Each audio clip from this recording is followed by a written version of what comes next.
Hello everyone, आप सभी का अपने यूट्यूब चैनल सीटेड वाला में फिर से आपका स्वागत है। दोस्तों बंधुओं, कैसे आप सब? उम्मीद करते हैं कि आप सब बहुत ही अच्छे होंगे। तो दोस्तों, इस वीडियो में हम लोग डिस्कस करने वाले हैं अधिगम को प्रभावित करने वाले कारक। यानी कौन कौन से कारक हैं दोस्तों जो कि अधिगम को प्रभावित करते हैं, अधिगम को इफेक्ट करते हैं। ठीक है। अधिगम का नाम तो सुने ही होंगे दोस्तों आप लोग, जिसको अंग्रेजी में लर्निंग कहा जाता है। क्या कहा जाता है दोस्तों? ना, लर्निंग कहा जाता है। ठीक है। तो इस वीडियो में हम लोग डिस्कस करने वाले हैं दोस्तों, बहुत ही मजे से हम लोग डिस्कस करेंगे कि अधिगम को प्रभावित करने वाले कारक और सभी जितने भी कारक हैं दोस्तों, सभी को हम लोग क्या करेंगे ना, अपने डेली लाइफ से जोड़ करके देखने वाले हैं दोस्तों। ठीक है। इससे यह पता चलता है दोस्तों, आप लोगों को रटने की जरूरत नहीं है। एक बार रीडिंग करने मात्र ही आपको याद आ जाएगा दोस्तों, याद हो जाएगा दोस्तों। ठीक है।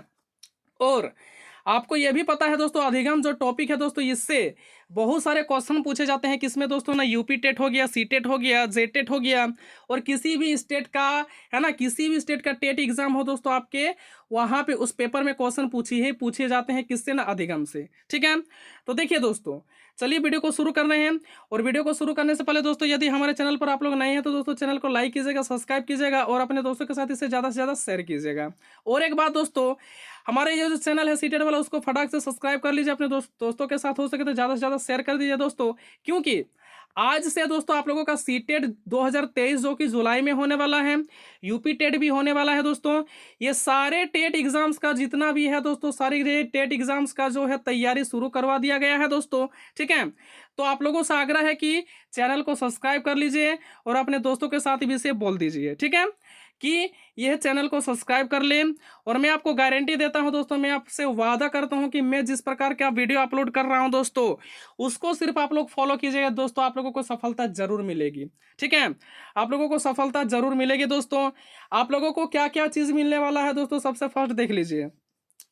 फर्स्ट बात दोस्तों, आप लोगों का जो है कोर्स कंप्लीट होगा यहाँ पे। ठीक है, हमारे चैनल पर कोर्स कंप्लीट करवाया जाएगा। नंबर 2, आप लोगों का टेस्ट सीरीज होगा दोस्तों। नंबर 3, यदि किसी स्टूडेंट को नोट्स भी चाहिए तो दोस्तों नोट्स भी दिया जाएगा दोस्तों, है ना। नोट्स भी आप लोगों को दिया जाएगा दोस्तों। सबसे मेजर फैक्टर क्या है दोस्तों ना, यहाँ पे सिलेबस को कंप्लीट किया जाएगा और यहाँ पे टेस्ट भी लिया जाएगा, मतलब टेस्ट सीरीज होगी। उसके बाद आप लोगों को नोट्स भी दिया जाएगा। ठीक है। तो चलिए दोस्तों, इस वीडियो को शुरू कर रहे हैं। तो अधिगम को इफेक्ट करने वाले फर्स्ट कारक में क्या आते हैं दोस्तों? ना, बुद्धि, है ना। अधिगम का मतलब क्या होता है, जरा समझ लीजिए दोस्तों। तो अधिगम को इफेक्ट करने वाले कारक के लिए आप लोगों को सोचना नहीं पड़ेगा कि कौन कौन से कारक होंगे जो अधिगम को प्रभावित करेंगे। ठीक है। तो देखिए दोस्तों, अधिगम क्या होता है? अधिगम मतलब क्या होता है? कुछ भी सीखना। अधिगम का मतलब क्या होता है दोस्तों? ना, सीखना ही क्या कहलाता है ना, अधिगम कहलाता है। लेकिन उसका एक शर्त होता है दोस्तों। हम लोग जो सीखते हैं दोस्तों, उसमें क्या होना चाहिए ना, हमारे बिहेवियर में चेंजेस आना चाहिए, तभी हम लोग उसको अधिगम बोलेंगे। जैसे हम लोग समाज से कुछ सीखे दोस्तों, तो हमारे क्या हुआ ना, हमारे आचरण में क्या हुआ ना, परिवर्तन हुआ, उसको हम लोग क्या बोलेंगे ना, अधिगम बोलेंगे। ठीक है। लेकिन जो कि दोस्तों आप एग्जाम को पास करने के लिए करते हैं, जैसे रट लेते हैं, उसको हम लोग अधिगम नहीं बोलेंगे दोस्तों, उसको रट्टा मार बोलते हैं। जो कि एग्जाम पास करने के लिए हम लोग ये रूल को अपनाते हैं। ठीक है। अधिगम क्या होता है? कुछ भी सीखना अधिगम कहलाता है। लेकिन शर्त होना चाहिए दोस्तों, उससे हमारे क्या होना चाहिए, व्यवहार में परिवर्तन होना चाहिए। ठीक है। तो देखिए दोस्तों, अधिगम को प्रभावित करने वाले कारक में सबसे फर्स्ट आता है बुद्धि, जिसको अंग्रेजी में इंटेलिजेंस कहा जाता है। ठीक है। तो देखिए, इसका फर्स्ट पॉइंट में क्या है कि बुद्धि छात्र के अधिगम को प्रभावित करने वाला पहला मुख्य कारक है। यह सही बात है दोस्तों। ये फर्स्ट कारक ऐसा होता है, कौन वाला दोस्तों? ना, बुद्धि। बुद्धि ऐसा फर्स्ट कारक है जो कि किसको प्रभावित करता है ना, अधिगम को। ठीक है। आगे देखिए दोस्तों, आगे फिर इसी में है कि बुद्धि यानी तीव्र बुद्धि वाला बालक मंद बुद्धि वाला बालक की तुलना में किसी कार्य को जल्दी से सीखता है। ये भी सही बात है दोस्तों, कि ऐसा बालक जिसके पास बुद्धि बहुत ही अधिक है, ठीक है, और ऐसा बालक जो कि मंद बुद्धि वाला है। तो मंद बुद्धि वाला बालक जो है दोस्तों, आपका क्या सीखेगा? कम सीखेगा। और तीव्र बुद्धि वाला बालक जो है दोस्तों, किसी भी कार्य को जल्दी से सीख लेता है। होता है कि नहीं होता है? एकदम होता है। तो यहाँ से आपको एक चीज़ तो स्पष्ट होगी दोस्तों, कि अधिगम के लिए आपका बुद्धि होना अति आवश्यक है। जब तक आपके अंदर बुद्धि नहीं होगी दोस्तों, आप किसी भी चीज़ को सीख नहीं पाते हैं। ठीक है। लेकिन यहाँ भी ये भी होता है कि जिसके पास अधिक बुद्धि होता है वो जल्दी सीखता है, और जिसके पास कम बुद्धि होता है दोस्तों, वो धीरे धीरे सीखता है। ठीक है। जिसके पास कम बुद्धि होता है दोस्तों, हम लोग ठेठ भाषा में उसको क्या बोलते हैं ना, भौंद बोलते हैं, जिसको कुछ भी समझ में नहीं आता है। और जिसके पास बहुत अधिक बुद्धि होता है दोस्तों, उसको हम लोग होशियार बोलते हैं। ठीक है। आगे देखो, नंबर 2, स्वास्थ्य एवं उम्र। यस, अधिगम को सीखने के लिए आपका स्वास्थ्य भी अच्छा होना चाहिए और आपका उम्र भी ठीक ठाक होना चाहिए दोस्तों। अगर हम बोल देंगे कि एक बच्चा जन्म लिया उसको अधिगम सिखाओ, है ना, कुछ भी सिखाओ उसको, वह नहीं सीख पाता है दोस्तों। मेरे भाई, मेरे बंधु मेरे, वो सीखने की कोशिश करता है, ठीक है, वो सीखने की कोशिश करता है। तो देखिए, सामान्य स्वास्थ्य वाले विद्यार्थी रोगी रोगी विद्यार्थी की तुलना में, ये देखिए ये पॉइंट बहुत ही इंपॉर्टेंट है दोस्तों, मैं बार बार बोल रहा हूँ। सामान्य स्वास्थ्य वाले विद्यार्थी रोगी विद्यार्थी की तुलना में जल्दी से सीखते हैं। यस, इसमें तो 100% सच्चाई है दोस्तों। ऐसा विद्यार्थी, है ना, ऐसा विद्यार्थी जिसका स्वास्थ्य है दोस्तों जो कि हमेशा अच्छा रहता है, सामान्य रहता है, वो अधिगम को क्या दोस्तों, किसी भी चीज़ को वो ठीक ढंग से सीख लेता है। लेकिन ऐसा विद्यार्थी जिसका स्वास्थ्य हमेशा रूखी रहता है, रूखी मतलब क्या होगा दोस्तों, हमेशा वह बीमार होते रहता है, वह विद्यार्थी क्या होता है दोस्तों ना, अधिगम को प्राप्त नहीं कर पाता है, वह चीज़ों को जल्दी से नहीं सीख पाता है दोस्तों। क्यों? क्योंकि उसका माइंड जो होता है दोस्तों डिस्टर्ब हो जाता है, ठीक है। स्वास्थ्य का मतलब यही होता है दोस्तों, आप शारीरिक तौर पर स्वस्थ होने चाहिए, आप मानसिक तौर पर स्वस्थ होना चाहिए, ठीक है, आपको सभी तौर पर स्वस्थ होना चाहिए, तभी जाकर के क्या कर सकते हैं, अधिगम को जल्दी से सीख सकते हैं, नहीं तो नहीं सीख पाइएगा दोस्तों, ठीक है। आगे देखिए दोस्तों, नंबर 3 क्या है दोस्तों, ऑटोनॉमी, जिसको हम लोग अभिक्षमता बोलते हैं। अभिक्षमता क्या होता है दोस्तों, कि किसी भी छात्र के अंदर में छिपी हुई गुण को अभिक्षमता कहा जाता है, ठीक है। ऑटोनॉमी क्या होती है दोस्तों, मेरे भाई, मेरे बंधु मेरे, कि किसी भी छात्र या फिर कोई भी आदमी के अंदर में कुछ तो एबिलिटी होती है, कुछ तो क्वालिटी होती है, उसी एबिलिटी और क्वालिटी को अभिक्षमता कहा जाता है दोस्तों, ठीक है। तो इसमें देखिए कि अभिक्षमता एक जन्मजात प्रतिभा होती है। यस, अभिक्षमता जो होती है दोस्तों, ये जन्मजात प्रतिभा होती है। प्रतिभा बोले तो एबिलिटी, दैट मीन्स क्वालिटी, है ना। आगे देखिए दोस्तों, नंबर 2 पॉइंट है दोस्तों कि ऐसे मतलब इसे अवसरों व प्रशिक्षण की सहायता से विकसित किया जा सकता है। यस, एक बालक के अंदर में दोस्तों प्रतिभा तो होती है, जरूरत क्या होता है, एक शिक्षक को उसको बाहर करने की जरूरत होती है, ठीक है, जिसको हम लोग शिक्षा बोलते हैं, है ना। किसी भी बालक के में छिपे हुए प्रतिभा को बाहर निकालना ही क्या कहलाता है दोस्तों, शिक्षा कहलाता है ना। तो इसीलिए यहाँ पे लिखा हुआ कि दोस्तों इसे क्या कर सकते हैं ना, अवसरों एवं प्रशिक्षण की सहायता से क्या कर सकते हैं ना, विकसित कर सकते हैं। अगला पॉइंट देखिए दोस्तों कि व्यक्तियों में अलग अलग प्रकार की अभी क्षमता होती है। सही बात है दोस्तों कि सभी व्यक्ति जो है एक ही पोजीशन में क्या करती है ना दोस्तों, कि एक ही चीज़ में वह रुचि नहीं रखते हैं दोस्तों, अलग अलग चीज़ में उसका रुचि होता है। जैसे कोई आर्ट में रुचि रखता है, तो नंबर 2 कोई मैकेनिकल में रुचि रखता है, कोई, ठीक है, उसके बाद कोई संगीत में रुचि रखता है, तो कोई वैज्ञानिक में रुचि रखता है, कोई सोचता है, तो जैसे दोस्तों की मान के चलते हैं, आप अपने दोस्त को ही ले लीजिए, आप लोग 6-7 दोस्त होंगे, तो 6-7 दोस्त में कोई बोलेगा कि हम कलाकार बन जाएंगे, दैट मीन्स आर्टिस्ट, ठीक है। तो कोई बोलेगा दोस्तों हमको इंजीनियरिंग बनना है, यदि कोई बोलेगा दोस्तों कि हमको सिंगर बनना है, कोई बोलता है दोस्तों हमको साइंटिस्ट बनना है, ठीक है। तो इसका मतलब यह हुआ दोस्तों कि व्यक्तियों में जो होती है अलग अलग प्रकार की अभिक्षमता होती है, अलग अलग प्रकार की ऑटोनॉमी होती है, ठीक है। नेक्स्ट पॉइंट देखिए दोस्तों, जिस जिस विद्यार्थी में अभिक्षमता जितनी अधिक होती है वो अधिगम को उतनी ही जल्दी सीखता है। यस, जिस विद्यार्थी में अभिक्षमता जितनी अधिक होती है दोस्तों, यानी अभिक्षमता मतलब क्या हुआ कि गुण होता है, ठीक है, एक गुण होता है जो जन्मजात होती है, वो सभी बालक में होता है दोस्तों। जिस विद्यार्थी की अभिक्षमता जितना अधिक होता है दोस्तों, वो अधिगम को क्या करता है, जल्दी से सीख लेता है, ठीक है, वो अधिगम को क्या करता है, जल्दी से सीख लेता है, ठीक है। तो दोस्तों यहाँ तक डिस्कस किए, हमें उम्मीद है कि यहाँ तक आप लोगों को समझने में किसी प्रकार का कोई दिक्कत नहीं हुआ होगा। आगे देखो, नंबर 4 तो दोस्तों वातावरण, ये बहुत इंपॉर्टेंट है दोस्तों। वातावरण, आपका इन्वायरमेंट किस प्रकार से है दोस्तों, आपको उसी प्रकार का अधिगम होगा, है ना। तो इसीलिए फर्स्ट पॉइंट में यहाँ पे लिखे हैं कि अधिगम और वातावरण में सीधा संबंध होता है। यह सही बात है दोस्तों, ये 110% यानी 110% सही बात है। अधिगम और वातावरण में कैसा संबंध होता है ना, सीधा संबंध होता है। कैसा संबंध, सीधा, ठीक है। अधिगम है तो दोस्तों यानी अधिगम के बिना वातावरण नहीं हो सकता, और वातावरण के बिना अधिगम नहीं हो सकता है, ठीक है। यानी जैसे कि सपोज दैट आपको एक छोटा सा एग्जांपल देते हैं, अगर आप चोरों के समाज में रहते हैं दोस्तों, जहाँ पे खाली ही चोर है ना। जैसे एक हो गया दोस्तों कि ट्रेंडिंग में है बहुत ही ज़्यादा ना साइबर क्राइम, यदि आप साइबर क्राइम वाले इलाके में रहते हैं तो दोस्तों आप भी वही सीखिएगा, तो इसीलिए दोस्तों अधिगम के लिए वातावरण का होना अति आवश्यक होता है। इसीलिए अधिगम और वातावरण में सीधा संबंध होता है, जिसको हम लोग प्रत्यक्ष संबंध बोलते हैं, ठीक है।